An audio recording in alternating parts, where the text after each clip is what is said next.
Hello, Limina. How are you today? Hey, not bad, David. How about you? I'm doing all right. Summer's going on nicely, and we thought we'd have a casual chat style podcast today where Mm-hmm. I brought along some topics to discuss. There's events on the farm that you have to bring to the fore. But let me ask you this first. We have two big topics. One, what would you like to talk about first? Robots taking over the world, or the fact that you've just hatched some chickens the old-fashioned way, the chickens sitting on the eggs. Let's start with robots because it seems like we would end more positive with the hatching. Yeah, nice juxtaposition today. I thought it's Yeah, summertime. yeah, We're just having some fun, and I'm taking a day off yeah. myself from the homesteading, the work, because Okay. we had an unnatural heat event here. 2 days of 36-degree humidity with the humidity in Nova Mm-hmm. Scotia on May 19th and 20th. Very Okay. rare smash, and now there's a frost warning tonight. So just Yeah. really intense couple days working in the heat, dealing with plants. So Mm. I'm taking a day off Okay, good for you. a little bit. I'm not. So okay. I'm not. I got one thing about having little animals that I realized is they don't give a shit what you want the schedule to be or the weather. When they're too big for a crate, they've got to go somewhere else and it's got to get done, right? So, You're right. There is no it, day off. There is no day off yeah, really in some sense, yeah, but I'm not gonna like dig and stuff. I'm not gonna use a yeah. shovel or a pick today. You know what I mean? Oh, Fork. you can see why they used to make prisoners do those chain gangs digging those ditches because it's such shitty work. Yeah, I get it. I get Sorry. it. Yeah. So tell me So about robots. You've had a lot on your mind. So you text me, you're like, I got these things on my mind. I'm like, well, those aren't on my mind. How about I interview you and find out more? well, on our last episode of the Riff Raft podcast that we do together, I guess I'm not going to correct the record, but sometimes you say things on podcasts and you think, maybe I could have worded that differently so I don't sound like a dick or whatever. But we Mm-hmm. talked about like Nietzsche and stuff, and I don't know what I'm talking about. I'm not smart enough to talk about Nietzsche, but there's one thing that I bring up sometimes because it interests me that he kind of rambled on about the master slave system, and we're getting to the robots, Mm-hmm. and I said, in Nietzsche's opinion, and I could even be wrong on this, but in general, the way it was with the Romans, or not necessarily maybe totalitarian systems, which get very genocidal in some sense, but the master slave system of the Romans, people knew their place, whatever. I mean, I don't, and here's the thing, here's the correct the record part. I definitely don't condone that or support that. But we were juxtaposing that with the moralizing when Christianity came to the world, we got a new ethic, a new way of Mm-hmm. doing things. Love your neighbor, get along, pay your Mm-hmm. taxes, and do your shit. And Mm-hmm. don't have fights and be friendly with each other. And we shouldn't have slaves, obviously. So this is the great juxtaposition that people wonder about in the existential Mm-hmm. philosophy department, but that we're going to leave that door shut. So Mm-hmm. then I was thinking, now that I've corrected the record, the master slave system may already be in place, firstly, but secondly, the AI robots are coming online. We're going to look at some videos, Yeah. not now, not on this show, but later on another show I'm working on. We're going to look at some of these Yeah. fucking robots and what they're doing. Wow. Yeah. This is the new master slave system. I do wonder. What are your thoughts? We can get to Well, the chickens. We can get to the chickens quick. I mean, this is just a little thought I'm worried. Let's put it that way. um, so so it was interesting to me. One of the reasons why that came about is because I had a friend texted me that said, I just had an AI customer experience, and that was the best customer experience I've had in 2 years. All my issues got solved, and it was pleasant, and I could understand the person, right? So interesting that was said, and then that was how we got into that conversation. I've really had to think about that because I'm also one of those people that the customer service experience is a nightmare. WestJet, dear WestJet, you can go fuck yourself because your customer experience is cover WestJet's ass experience. And if you're somebody like me or you that has cognitive impairments, they will fuck you 10 ways to Toronto, right? So I get it. My husband's been coming home and talking about people who are creating AI friend groups, and AI chatbots are their friend groups now, and what have you. And it's very interesting because one, it seems to be filling a niche where humans are lagging.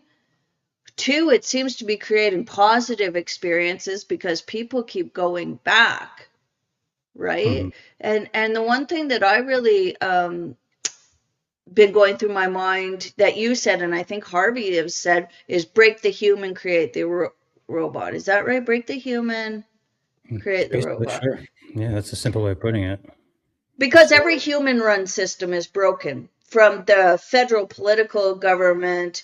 Even I know the WEF and the UN, they're going to take over or whatever, but I think they're so ineffectual. They haven't even solved the problems that they started trying to solve in their inception in the 40s. Like, they're a fucking joke. Yeah. Money transfer, right? Yeah. I mean, it's a bigger conversation for another time, but I mean, it kind of relates to the riff raft, the Mm-hmm. system. Mm-hmm.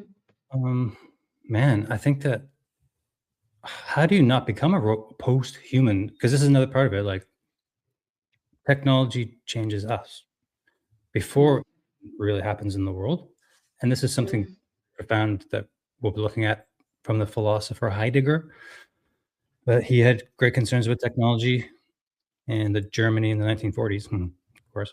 Mm-hmm. Um, like how do we not change? How do we not allow the system to change us, to turn Mm-hmm. it ineffectual, cold, hostile, Mm-hmm. creature, very self and Well, you know who else said some of this stuff about technology, right? And was accurate in every step of the way was Ted Kaczynski. yeah, yeah, Uncle Ted, yeah, In sure. his Industrial Society and Its Future essay, and if you want to put up that banner, here's a reading of it by my friend um, Oh, you got a Graham banner? at Grimerica. They do some book reading there, and he read this essay. He's done a good job of reading it. So I shout don't out to see it. Graham at Grimerica. It's in the chat. I put it in I the see it. I chat. You got it. got to Yeah, make it as a banner. I see it. Yeah. So he said that too. That these technologies were designed to enslave us. And I think the how is important to point out, is that with these one digital IDs and everything, is it lowers the amount of effort that it takes totalitarian government to impose its will on the people, right? So before, if you wanted people to do what you said and they were on the outskirts, you'd have to send a posse out there, right? You'd have to actually send people out there, see what they're doing, impose fright based on that, what have you. Now you just have to put a drone up and then just kill their online selves. Like, these data centers are the prison for your online avatar, right? You should think of it that way. They're the big max prisons. Hmm. Yeah. For your Uh, online self. So your online self is already a slave. yeah. Yeah, James Corbett just did a 1 hour show Mm-hmm. about the AI revolution is here. That's what he called it. The AI revolution is here, and it's about a lot of pushback. And man, people should check that out. Yeah. CorbettReport.com, his latest Yeah. video there. It is. I only watched the first, say, 20 minutes, and it's just like Yep. these data centers are gigantic. They're going up Yep. so fast. And Yep. I actually have. I don't want to share the screen all the time today. We're just going to talk about it. But like, Okay. there's maps out there that grassroots made websites with maps, interactive maps about proposed AI data centers all across the United States. Ones that exist already, ones that are Yep. under construction, and little red symbols for the ones that have been shut down by grassroots activism. There Yep. is a war going on and the media doesn't seem Yeah. to want to touch it. But No, especially our media and, here, which is think about this, subsidized. like video files, right? Like my cell phone gets packed if I take too many videos of the garden or whatever, and I got to start deleting stuff because I only have so much space. So data centers similar, and think about all of the Ring cameras and the cameras in general around the world, videoing and just filing away everything that happens on the entire internet. Also, perhaps that's what it's just a data sucking leviathan. No one even knows what's going to happen. Good use of the word Leviathan. I like it. I like it. So in Georgia, my husband, because I don't have time for the news, so usually he'll tell me something, and he's the only one that really has contact with the outside world now, right? I'm kind of just here.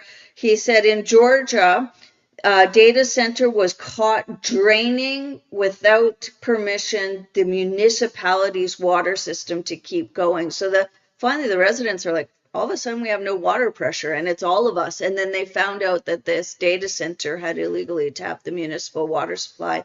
So you're going to see this, because they're not going to put up these multi-billion-dollar data centers and then just let it go dry, right? So clearly we're not in control. Clearly they're in cahoots with the governments, because the biggest data center users are military. So why does the military need all this data? Well, you figure it out. It's your military if you think your own military isn't going to enslave you, your head is in the sand. And so we've shouted out Grimerica for their reading of Ted Kaczynski's essay, which is a great essay. Go back and read it. It's aged better than it did. Not that I'm saying you should blow off people's arms or whatever. I'm just saying he was right about some stuff. Then we've shouted out James Corbett, who's talked about the AI revolution. I want to shout out Collapse Life, Zara and Steven, because they just did a really interesting one on rejecting AI and technology and farming, right? Where people are going back to the old school tractors that they can do themselves or whatever. And it's interesting because me and my husband are on the cusp of a tractor. Right now, we've just been using a quad and a little. Is that I don't think that's the right one. Collapselife.com. I think that's like their headquarters and their Substack. Or you can double check it. Substack. I thought it was Collapse Life magazine. Oh, I'm not sure. I think they do quite a few things. I just want to get it right. Excuse me. No, you're right. That takes you to the Substack. That takes you to everything. You're so smart and I'm so dumb. No.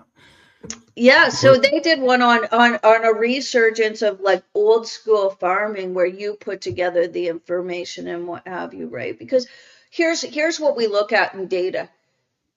All that modeling and data information they used to model COVID, and before that H1N1, and before that all the climate modeling or whatever, it's always been wrong. Yeah. You're putting your hands into that, installing technology. Yeah. So what's funny? I had a girl on early in my other podcast, the Human Responsibilities Tribunal, and we were talking about EMFs, like dirty energy that's making you sick. And one thing she said is, like, the reason why they have all these techs in the school, like these smart boards, and everybody needs a computer now, and it's all on one centralized system, and a lot of it's donated, is those are data mining centers now. That's what schools are, is data mining centers, and I never thought about it that way. Yeah. Do you ever watch those morning news, like breakfast television style, kind of like morning mainstream news, where they just sit around and dish, and have their morning coffee? You know what I'm talking about. Sounds like girls in a lunchroom, something I don't want to be a part of. Man, sometimes I watch some of that stuff. And anyway, they were saying, oh yeah, it's great for kids. And they're very excited about all the news. Then they'll bring on somebody to cook some stir fry shit, or the type of show I'm talking about. It's just dumb bullshit, waste everyone's time. Yeah. But I was watching it, and they were really excited about how AI is actually going to help all children in school, all around the world. In fact, quite possibly very soon. help them learning and all this stuff. Yeah. Isn't that the story of government forced schools, though? Is put your kids in here, we'll teach them to read and write, and then if we teach them how to be communists too, don't worry about it. Oh, if we de-religion them, if we undermine the parents, don't worry about it. Like, that's the story of government schools. One of the things I found the funniest, what is now this push for government for schools to recognize residential government forced schools and downplay them, and then they burn down churches for that. And I'm like, shit, man, you should have burned down the schools. Yeah, this is like Harvey calls this late stage capitalism, and I've been thinking about that a lot. I don't really do I don't analyze the world and problems like through those lenses necessarily, like markets and capitalism and democracy is bad and we need a different type of democracy or strengthen our democracy. Or I used to be quite anti-capitalist, but it's complicated even though all of these things. So, but late stage capitalism, in my mind, just thinking basically about it, is the greedy, I don't know, I think about like a mass of worms just eating itself and just like everything's going down, but some people are stuffing their pockets. That's how what happened when the Soviet Union went down. Apparently during the last stages, they were like, well, it's all going down, boys. Let's stuff our pockets on the way. Yeah. So then things just got worse so much quickly. And that's how you got those really quick billionaires. And so I think if you want to put it in a farming context, and I can't remember if it was like Radiolab or This American Life or one of those shows on NPR had this really interesting podcast on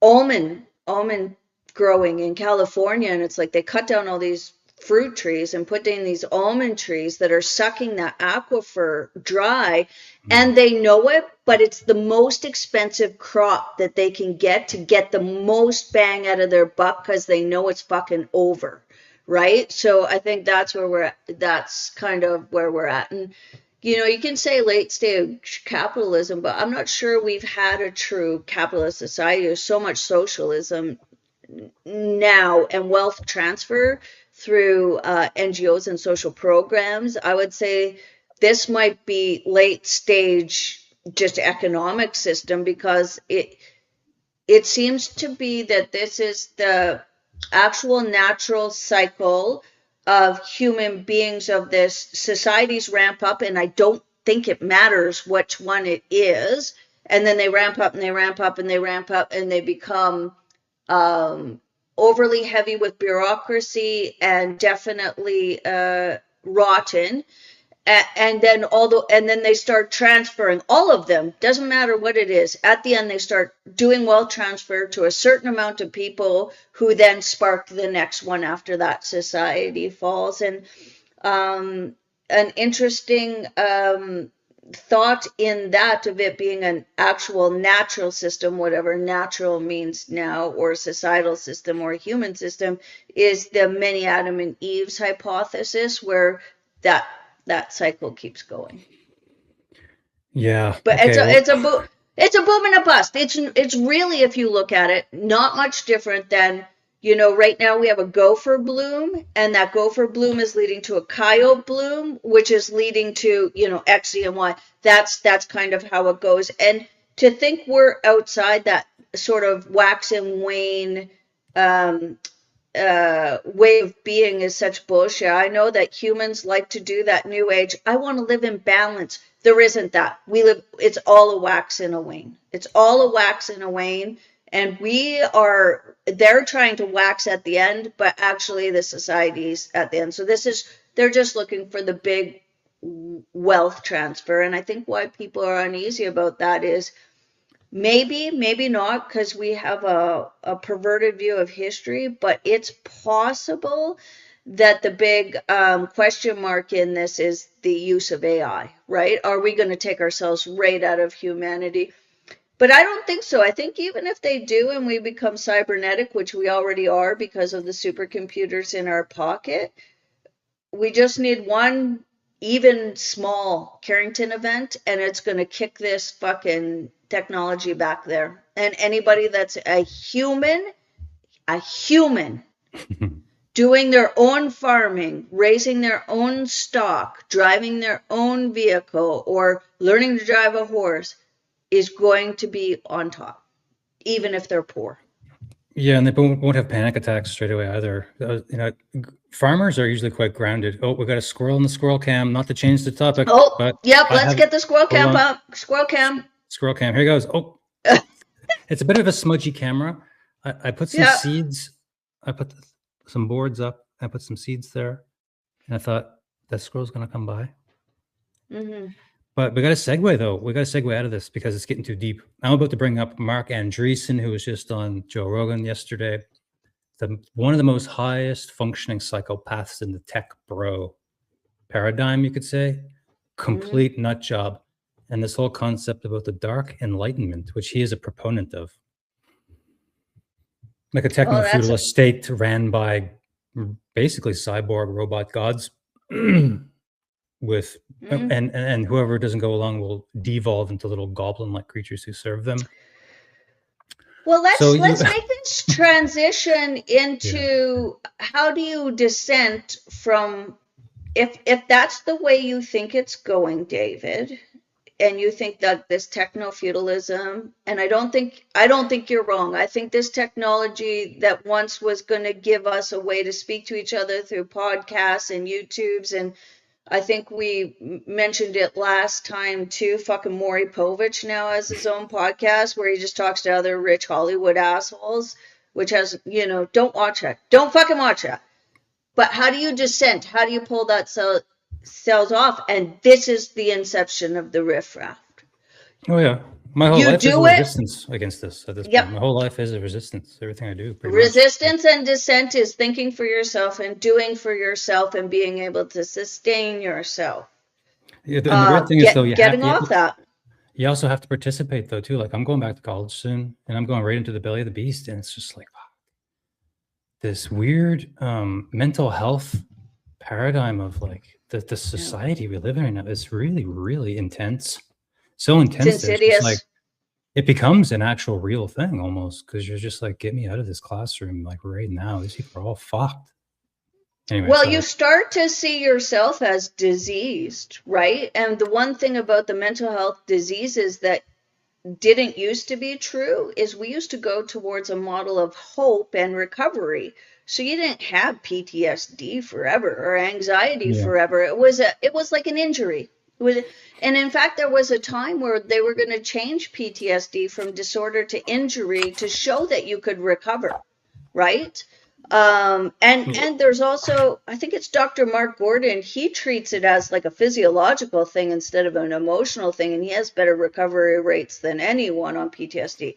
Regardless of all of that, it is a way of seeing yourself. How many people say, oh, we're all broken? We're not all fucking broken. We were meant for adversity. That is like the religious model, all religious. That's the divinity in it, is we are meant and strong. We have a piece of ourselves that can overcome hardship, that can strive for something bigger. Oh, is there another squirrel? Oh, you got so many squirrels. We hoped for a squirrel, and then my one dog ate it. Yeah. So Oh man. Yeah. Well, the gaslighting is really intense, because here's the thing: even if you don't just say, "Yes, we're all broken," Donald Trump has destroyed the world. Although he's a fucking idiot. But. Yet there's racist right-wing people all over, and says they're trying to destroy society. Like, this is the woke paradigm, and my mental health is a real mess. And transgender people should be elevated to a very high, powerful religious sort of status in society. And all of this, and if you question it, you're afraid, you're homophobe or whatever, something phobe.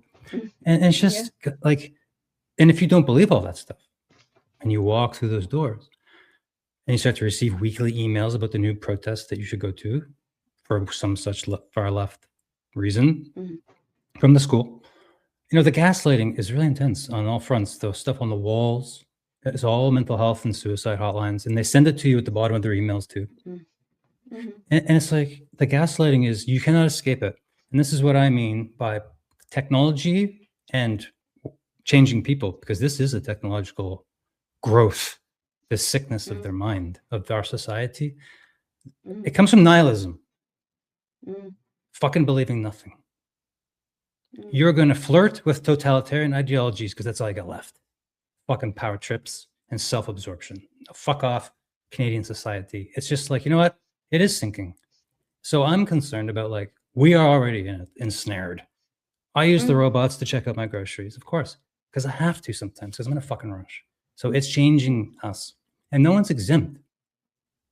mm. So very soon the robots will come, unless we get a Carrington event, and we'll be the new master-slave system, but it won't be a good one like back in the Roman time.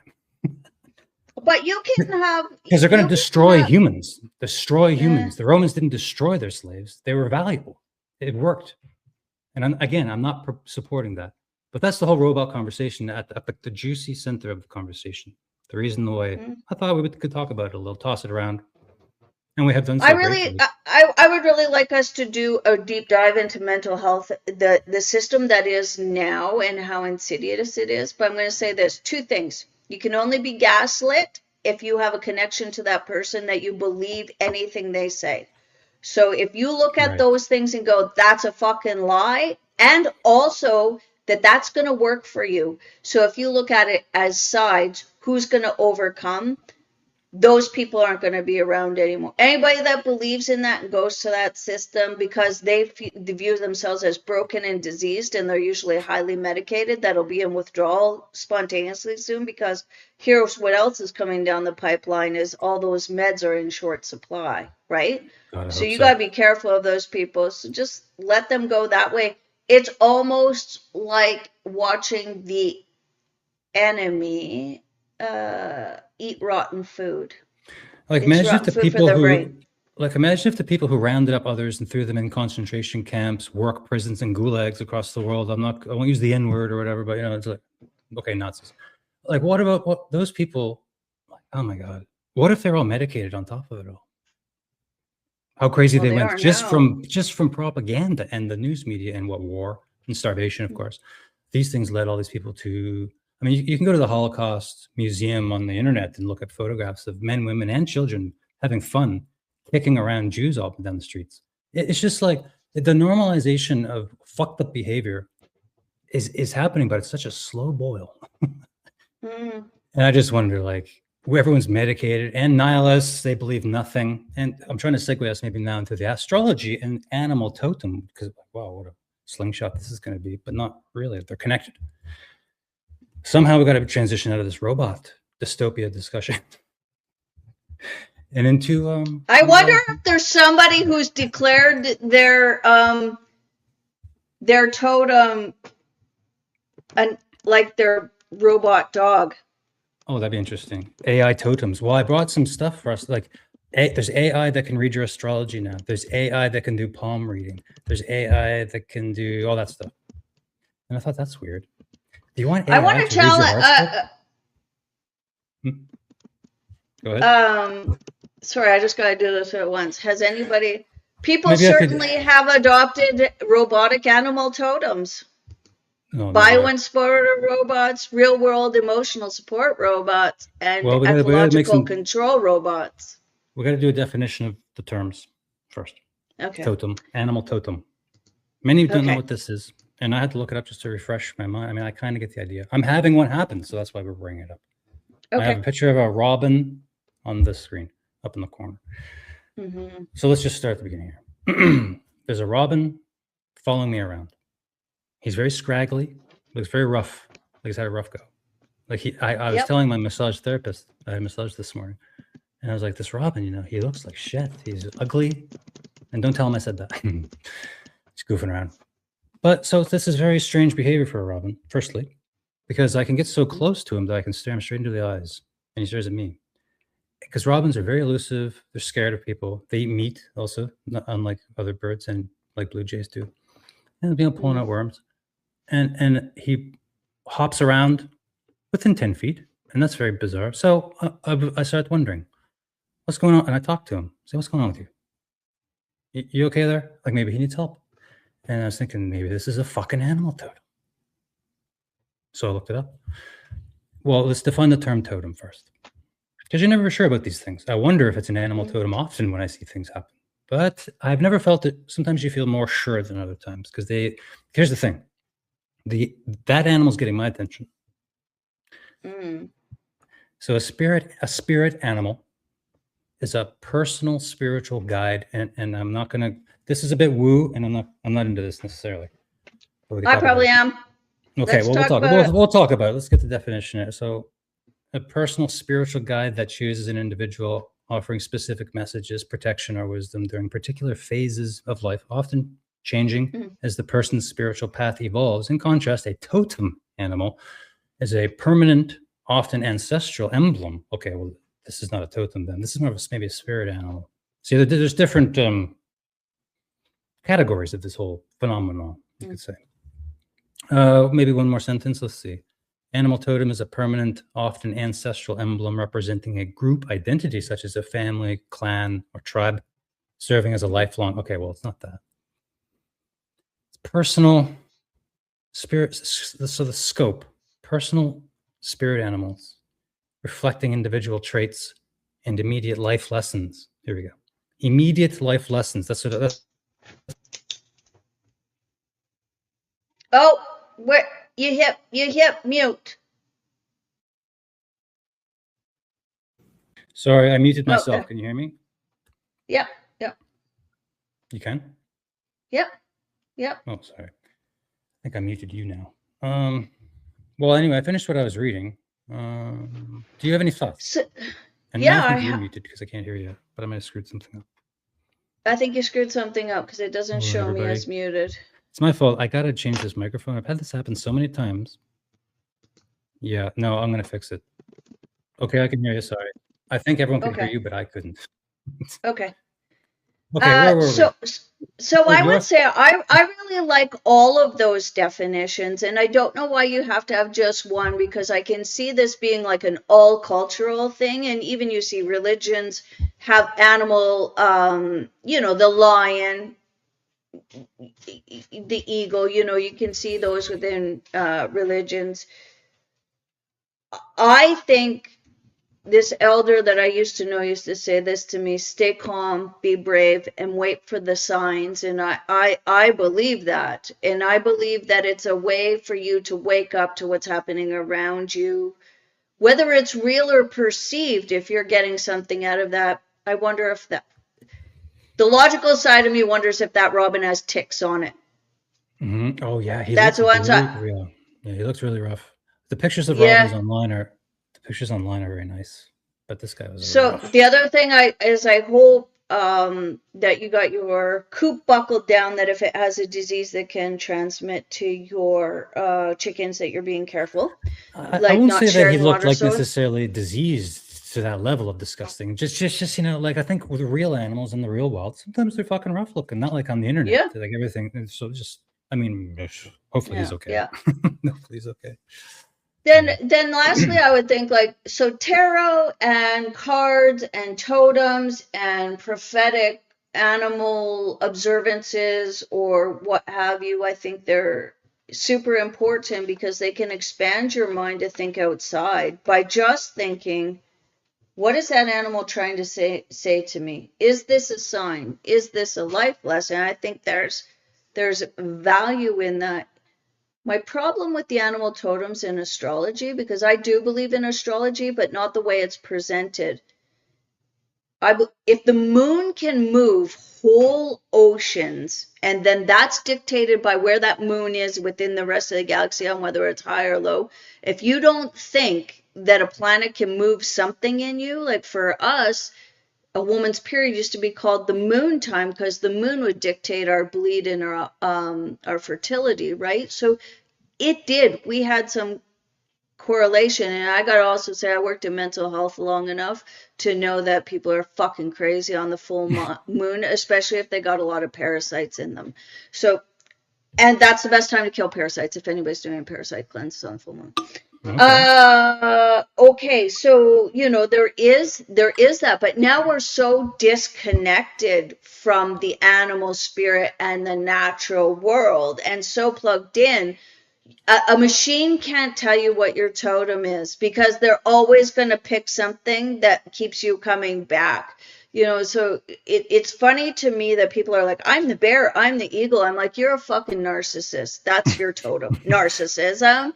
But they always want to be something great because they miss out in what's really going on in the world. How come somebody's animal totem is never a mouse? Like mine's clearly a badger. Short, fat, calm till I'm not. I may not be able to take out your jugular, but you're definitely going to miss a fucking digit, right? Like, I'm glad you brought that up because I have a bit of a side joke. Look, the capybara symbolism, crocodile. Some of yeah, this is the flea, an actual yeah, flea. So this is what yeah, this is going to play into our astrology conversation, where sometimes it just gets yeah, out of hand. Maybe there's a tick yeah. energy that you can do. My spirit There's tick. so many ticks I now. mean, There's it's just so. like I know they are my spirit animal right now, probably. So But is look, that capybara called? oyster symbol, What's oyster the other name of that capybara? Oh, shit. capybara. Yeah, it's an Australian. Oh, because I ate this large rodent in Belize and I ended up in the hospital. Oh God. Well, let's read about the Yeah, robin briefly it looks like that. because now I should confirm or Gibnut. deny. I'm going to do scientific observation and see. Well, let's read about robin symbolism, and I'll tell you if it connects with anything. So, robin Okay. meaning messages. Robin is a totem and spirit animal. I did read it all. Some of them meant more. Okay. It's the sign of seasons, right? Like gardeners will watch for that. Yeah, I mean, it's a sign of. Okay, so what do we got here? In this case, a robin symbolism signifies the stimulation of new growth and renewal in many areas of life. And I thought, okay, sure, pretty straightforward. It's springtime. We're working in the garden. Okay, we get it. And it feels good that the doom of winter, which we did talk about on this show, winter got me bad this year. So I'm feeling great. Okay, I thought, okay, cool. Thank you, Robin. Now what else? Thus, the robin's meaning teaches that you can make changes with joy, laughter, and a song in your heart. Similar to the goldfinch, this spirit animal shows you how to ride the winds of passion within your heart. You will become independent and self-reliant through this change. The energy of this bird will teach you how to move forward with grace, tenacity, perseverance, and assertion. And there's, I guess, Dang, that sounds exactly what you need to not be gaslit when you go to school. Yeah, I know. Maybe I should get like a robin brooch and wear it upon my breast when I go into the school as like a protective talisman. Yeah. And I'm actually not. I think you should. I'm not even kidding. Actually, that's how bad it is. This is black magic. What's going on in our society? Truly, black magic mixed with technology. That's how bad it is, in my opinion. Now. So what do you? So then I would ask you this question: what are you gonna fucking do about it? I'm gonna wear a That's talisman. what I ask everybody. Yeah. Like if you believe that. I really do. It's so funny how we've even medicalized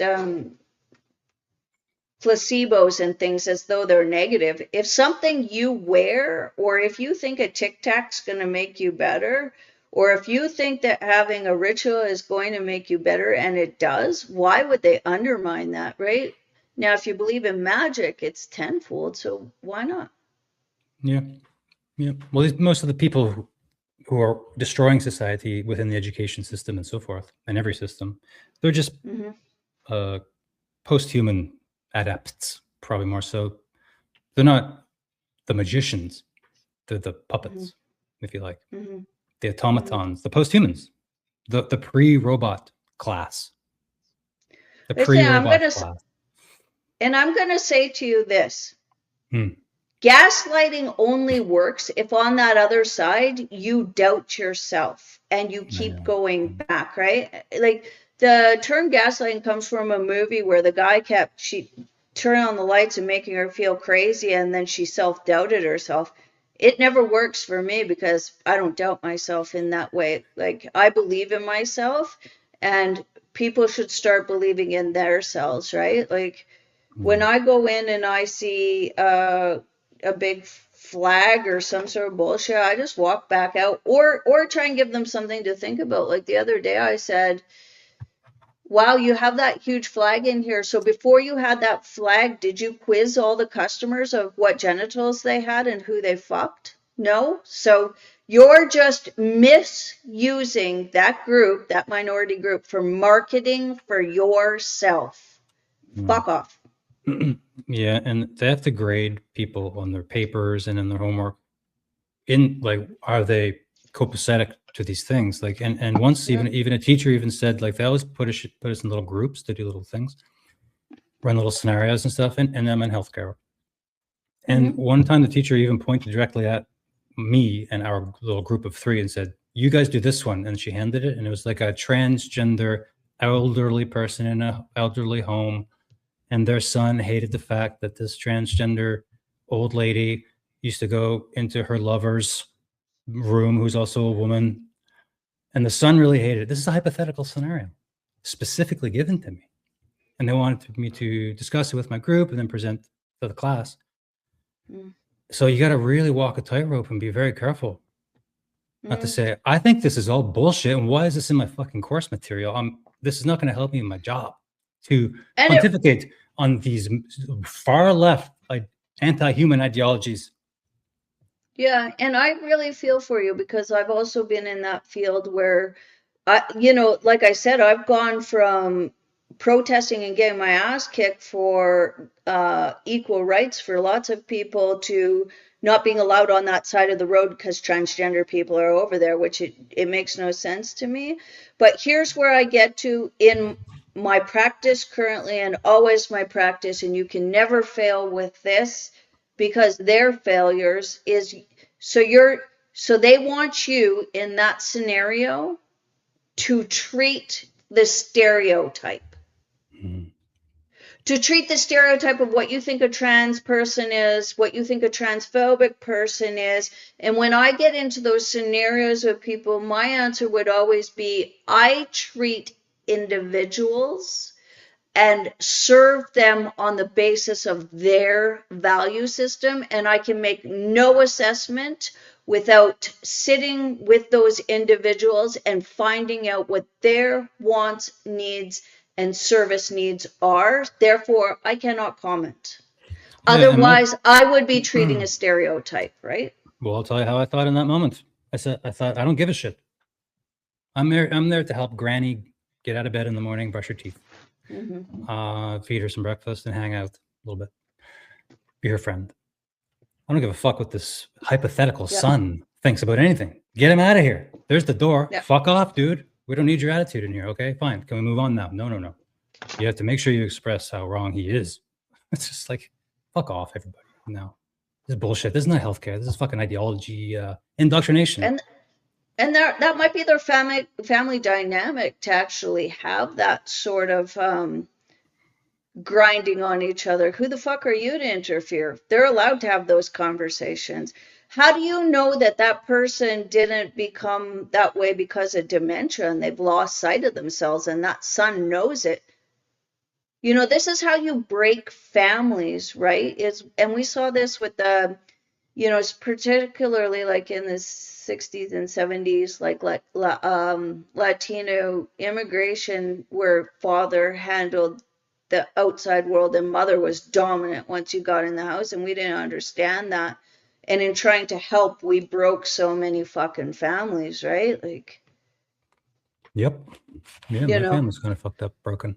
My family's all right. We get along, we talk and stuff, but we always talk about that on the podcast. But. Yeah, you want to treat individuals, right? You want to support that family, to run that family the way they want. Your job isn't to come in here and be a judge, jury, and executioner of how that family runs. And we throw this term around dysfunctional, but if that family is still together and talking, they're functional in some way.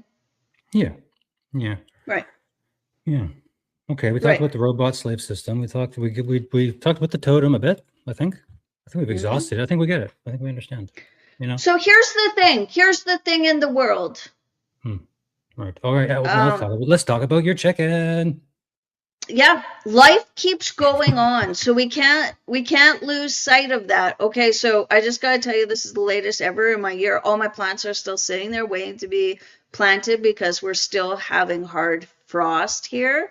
But if you go to the next picture, I want to say the world is coming to an end, but baby chicks are still cute. So cute. Okay, so I love them. I bet you that is cute. So okay, so let's get the lowdown here. Okay. Betty is the hen, right? Broody Betty. Yep. How many chicks are we talking here? Okay, so not very well. I have a whole bunch of meat chicks that I bought that are in the. So currently, I have 33 birds. So these are my little birds that I got when they were 1 day old, and now they're 5.5 weeks. They're about to go in the chicken tractor today. Turkey. No, next one's a turkey. The two little ones. So I impulse bought turkeys. Nobody told me how stupid they are. So these birds shut right down, wouldn't eat or drink until they were falling over. So every 45 minutes for 18 hours, I had to go out and force drink and force feed these girls. Now they're good. Now they're good. Yep. Turkeys get stressed out really easy. Okay. I have no idea. These are my first turkeys. I impulse bought them with nothing in place and brought them home because we decided. So they're also a heritage breed, so slower growing, and they're not those big 60-pounder ones. They're called a mini heritage bird. Are they going to have the crazy plumage and all that? Or no, they're not that kind. They kind of look like sort of a bigger white chicken with longer everything. Now there is a video. Look at this. Should I turn the volume off or on? No, you can leave it on. Okay, let's play the video. It looks very short. I'll go back to the beginning. Yep. I should have been nicer to her. So she's still sitting on those 2 eggs. So this is yesterday. But there's actually 3 babies. So that big one in the front was born 2 days ago, and the little black one was born yesterday. That is cute. I know. They're so awesome. So this was kind of my do nothing. That's the dad in the background. My do nothing. So, I've just been sort of giving Broody Betty some food. Lots of people take the hen and the eggs right out and give them their whole other one, but then you have to introduce them back to the flock and blah, blah, blah. So I've been trying to do it as natural as possible. And my chickens are a heritage breed Americana. They're a dual purpose egg layer plus meat chicken because she's quite big, right? Mm-hmm. And they're not known for wanting to raise, becoming broody, wanting to raise their own hens or anything. So she's amazing. So I have Broody Betty Part 2 is sitting on 12 eggs now too. So she started with 8. 2 got pecked. Then we had that whole incident where all the eggs were stuck to her. Then 1 got kicked off. Then she shat all over 1. So we were down to 5 eggs. 3 have hatched. 2 when I went out this morning haven't. So if we get 3, that's not great. 3 out of 5, that's under 50%. But it's a start. This is her first time. She's just barely 1 year old. Oh, wow. She's a good layer. So we'll see what happens. But one thing is that after this year, I'll never have to have all those crates probably in my garage for chickens, the heat brooder plate, the specialized that. If I can teach these chickens, or I won't be teaching them, helping them to tap into their natural system, it's way less work for me and a way better environment for the chicks, right? Oh, look at your squirrel cam. Yeah, I guess we have I got my celery just to the left of the screen. My celery seedlings are out there too. Squirrel's not bad to eat, Yeah, we got quite a few squirrels, and the leaves are coming out on the trees. It's a beautiful summer day, and after that horrible double 30+ degree temperature Celsius, now it's a wonderful 15 degrees, cool breeze, nice sunny, and cool, yeah. Like a nice sun. Like all the plants are out. Fully hardened off, no fear of sunburn, and my plants got a lot of sunburn this year because I was like, "Fuck it, guys, toughen up." I got no time. They've been moving you in and out and sitting. Anyway, it's fine. They survived. My brassicas are going in today. More of my strawberries. I've been doing some seed planting and what have you, but I think it's just interesting to get your hands dirty. So again, if we're talking about health and descent, they seem to be wrapped up into one.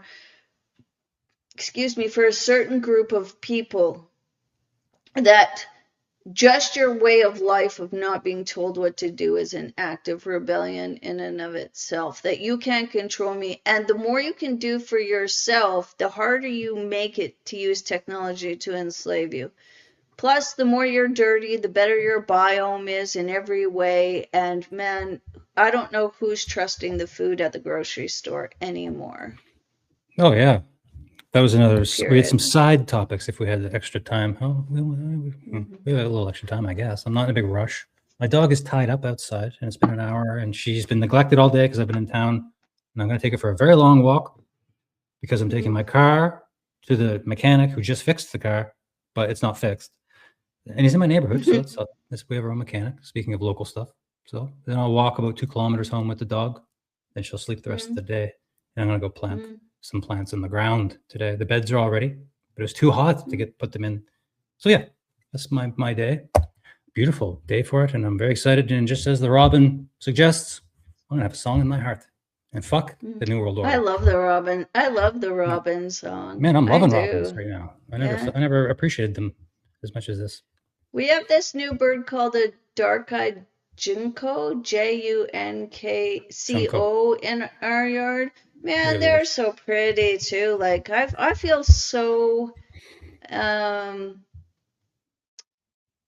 blessed to hear hear more and hear less at the same time. Hear less industrial stuff and then hear more for where we're at. Like our nearest neighbor is a kilometer away. We have a lot of farm traffic, but you know, you can put up with that.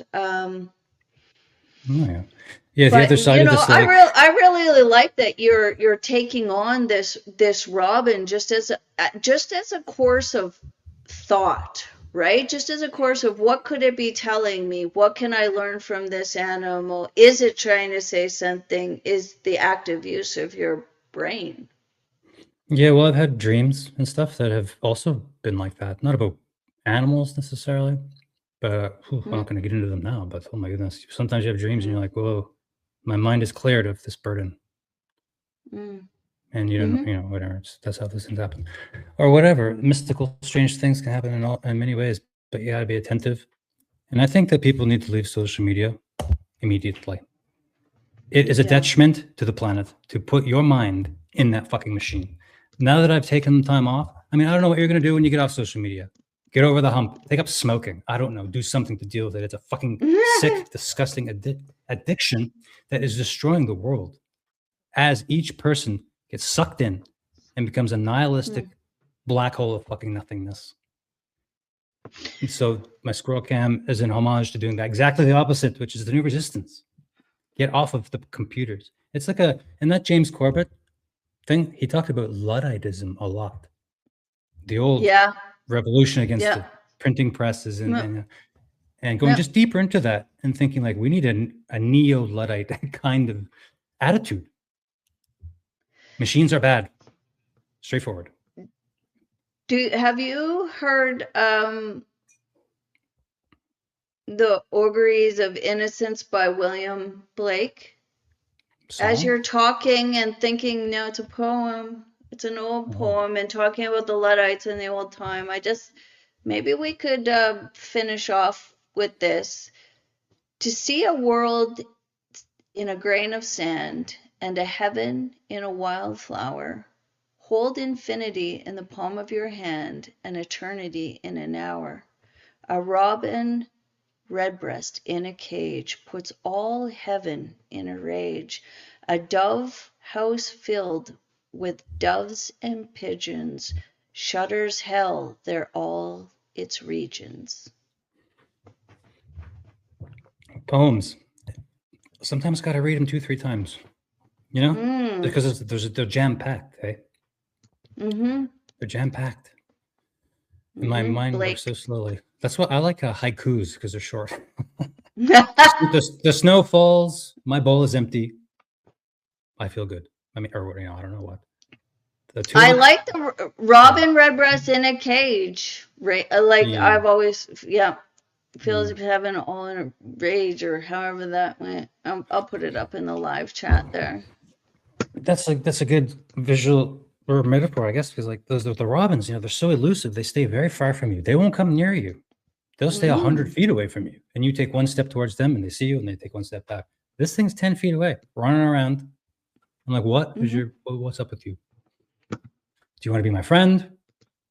What's going on here? And I thought, I think he would just as a friendly little fellow, at the end of the day. And even that is a nice gift. I mean, what about the squirrel totem? Is this a squirrel totem right now? No, he's just eating seeds. Natural behavior. If he ran inside and stared at me, all of a sudden you have to think, okay, maybe that's another totem. But until that day, stick with the robin for a while. Well, I will tell you, I learned a lesson. I don't know if it's a totem lesson, but a lesson from my friend who was 93 and squirrels one year, because I'm always in competition with squirrels for certain things. So we have beaked hazelnuts here and then mushrooms that I harvest.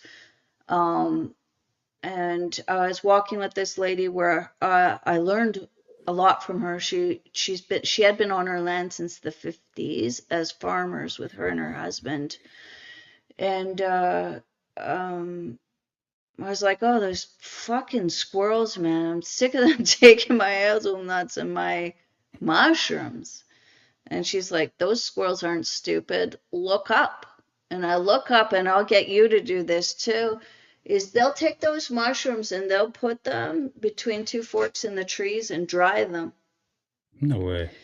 And then pack them away. Yes, they will. And so mushrooms aren't super caloric. So that's what tells me these squirrels are using these mushrooms as medicine for themselves. Yeah, and sure. I thought, oh. Well, my dog eats a lot of grass sometimes. Very rarely, but then I know maybe she ate something weird that she shouldn't have. She'll just start eating grass. Yeah, and it makes her puke. She'll eat a lot of grass and make herself puke. So it's even my dog knows that somehow that there's medicine in that grass, right? Yeah. I think there's so many lessons happening around us that we can learn, and the depth, learning that about squirrels and looking up and seeing what they're doing has taught me a lot about how to dry my mushrooms. Now I string them and hang them out. Two, that a healthy bit of competition breeds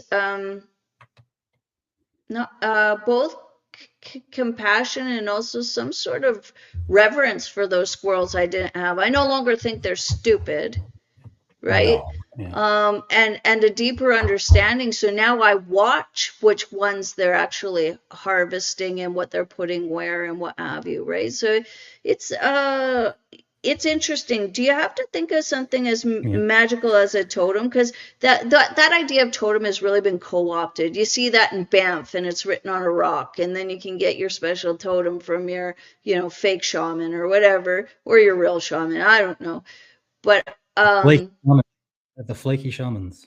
Yeah. Yeah, and what I implore people to do is, this doesn't need to be Catholicism, where the only way to get to God is through your priest.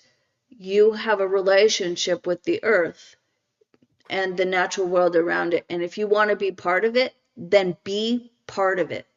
Make relationships. I had a robin in my old yard named Sally, and she came back every year and had her babies in the same place. And we actually made sure not to prune at certain times to make her life easier. And then I had a yard magpie named Robert, and he was different. There was something kind of different about him. He was never in a flock, ever. He was always by himself and was a little weird, so we kind of helped him out. He did, he didn't even do much for us. It just was interesting to watch him and see that there's this division too in flocks where they just won't accept somebody, and then they have to be on their own, right? And that was the uniqueness of Robert. And actually, when I left my place in town, it was hard to know that I'm not going to see those two animals again. Yeah. My mom said to me once, and she's the most least mystical person you could ever imagine, although people can surprise you sometimes with their wisdom all of a sudden. But she said, I remember when I was young, my aunt died or something. My favorite auntie died, and I was so depressed for a couple of days. And I looked out the window one day, and I saw two ducks sitting on the snow. I thought, well, that's weird behavior for those ducks. And I thought, that's my auntie saying, don't worry about it. And I was like, Mom, look at you. So maybe there's an inherited something. And I don't want to say, oh, we have Native American blood or whatever, because I think that that's a little bit weird. But it's there. And I mean, I don't know. I don't know. Anyway, that's a stupid discussion. Anyway, people can get in tune because we're fucking humans. That's it in the story. Anybody can tune in. But I think it comes with turning down the volume in the mind. This idea that only Native people have some sort of connection to the land is so far outside the realm. And it is funny. I had an interesting, and I'm not saying some do and some don't. It's just like other people. Some do and some fucking don't, right?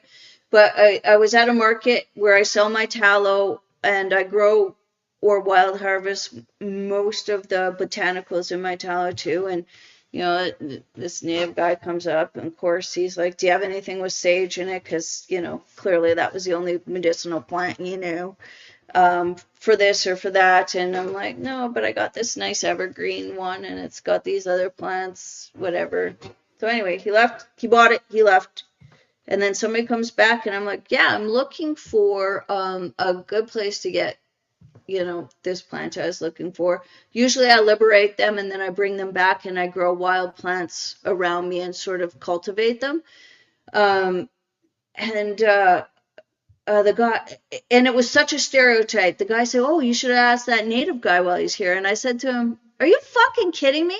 He came to me to buy my product. Yeah. That tells you what he knows about what he's trying to get, right?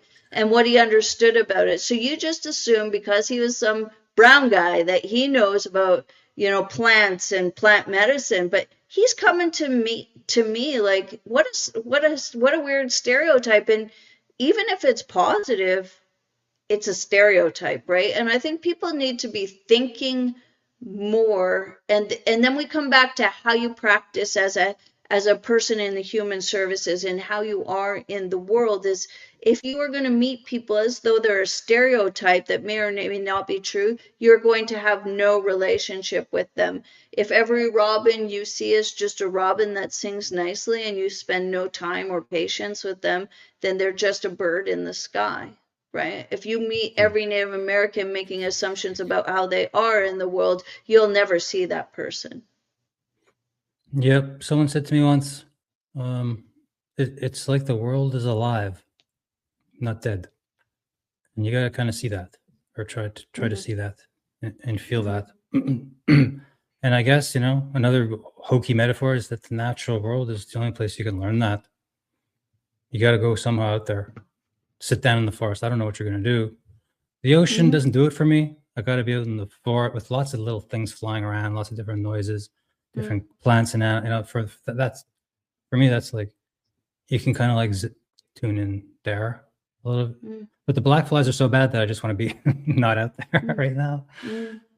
Black flies, bad season for black flies. But anyway, maybe there's a totem of the black fly. No, probably not. Probably not. Are they the ones where you can hum? Have you tried to change the frequency to keep them away? Go outside, and if there's a cloud of them, hum at different levels of humming and see if they disperse or not. And if they disperse, then you know, and then find something on that frequency and put it out there, and then it'll get rid of them. Or hum while you work.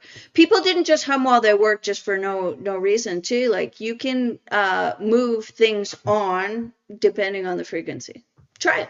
Oh yeah, and Sanskrit is made of powerful seed syllables, like H-U-M. Yep. Hum. That's actually, so you can say hum. Yep. And that M, that vibrating M in your chest cavity, man, that'll set you up. That'll clear your mind. My experience I used to do that a lot, but I don't chant those things anymore. Yeah. But I used to do that stuff, and man, oh man, it really works. Well, maybe the black flies are also trying to teach you a lesson, bringing that back, because I found the lower, the hum, the lower sound. I don't know what it's called, like the more baritone sound, the more they dispersed. Interesting. Let's try that. The higher they went together. And then that's when it makes me wonder about like these frequencies and Wi-Fi towers and dirty smog if they're making things worse. I hope we're going to have a future one on beekeeping, and I'd like to talk about beekeeping and protecting bees with shungite. Sure, yeah. I have a Yeah. fascination with bees also, and I could maybe look into more of the history of beekeeping. And they say the Egyptians, maybe we'll have a look at some to flesh it out even broader, a whole bee discussion, because fascinating freaking topic. And actually, Well, when I was in the Freemasons, they like to make little pins with little symbols. They like to wear the Freemasons love flair. Let's just put it that way. And one of the guys made, I don't know where he got them made, but he was handing them out, one of the Freemasons, and it was a beehive with the square and the compass, the Freemason symbol on it, with a beehive. And I was thinking, even these guys are worshiping the beehives over here in their little cult. I never asked about it. I'm sure they just thought like the brotherhood is like a bunch of bees, and the queen is like the master mason. He runs the lodge. Just like, whatever, guys, you're a bunch of jerks. I'm out. I quit after 3 years. I don't know any secrets, and I did not drink any blood. It's interesting to me because clearly, so the males in the beehive are so fucking disposable. I kill 80% of mine right off the bat, and then feed the drones to the thing. And they're such not far, like their only job, they can't even fucking feed themselves. So it makes me wonder about Freemason and the actual symbolism behind it. So the drones can't even feed themselves. They have to be cared for, and their only job is to spread genetic material. And if you watch your hive, I can't wait for you to get one. It's fucking brutal. In the fall, the girls go out and they fucking kill them all. You'll see them have the males pinned on the bottom board and tearing off their wings and stinging them so they can't come in. They fucking kill all of them. And I'm like, yeah, see you later. Ruthless. Yeah, the bees. Yeah. They say the bee is one stage down from the human, and I hate that term too. But they say, like, in terms of just intelligence and complexity, they have language. And all through their little dances they do, tell different stories. And they can say literally to the specific information to each other, like, guys, I saw this great patch of flowers over here with a really just a specifically wonderful type of honey that we love so much.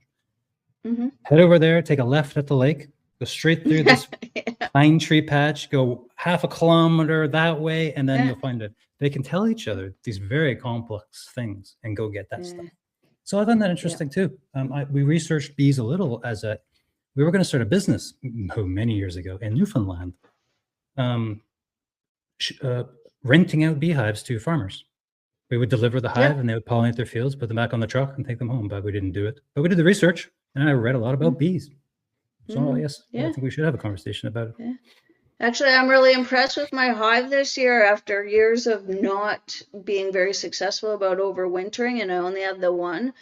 Last year, we bought a package of bees, which is really expensive now, and usually I just catch a swarm or what have you, but I've not been great, and these are the most aggressive bees I've ever had. I've never been stung so much. But they made it gangbusters through the winter, and they're a high population right now, and I'm really pleased with them. So, but I'm so scared I can't even actually beekeep. It's like more bee leave alone and stay the fuck away from them.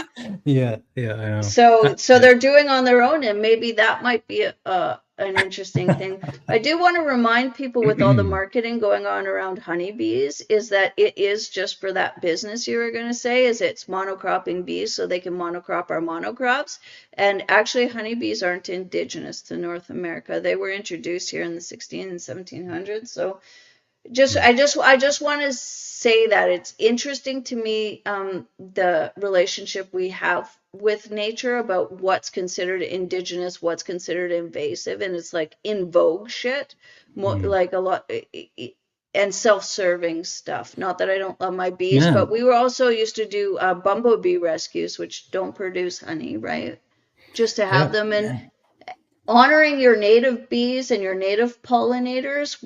We've been, the marketing has been to think of bees as our only pollinators. How come nobody likes flies and ants who also pollinate? And the wind. Yeah. The wind. And my dog, who has to fucking smell and sniff something else, and you know what I mean? Like, Yeah, so yeah, it's very interesting to yeah. me. And you can't think of nature or your place in it in a more robust manner unless you're actually in it, observing Yeah. and I being gotta get. observed. I have to get my squirrel cam off the deck because it's a laptop out there on a chair in the direct sun, and I'm just worried about what's going to happen to that damn machine. But we will work towards a wrap up, maybe.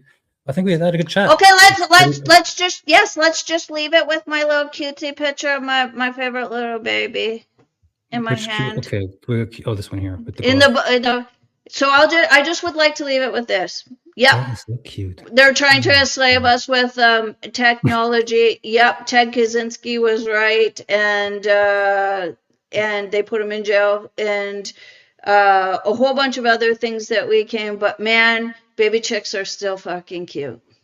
Yep, baby chicks.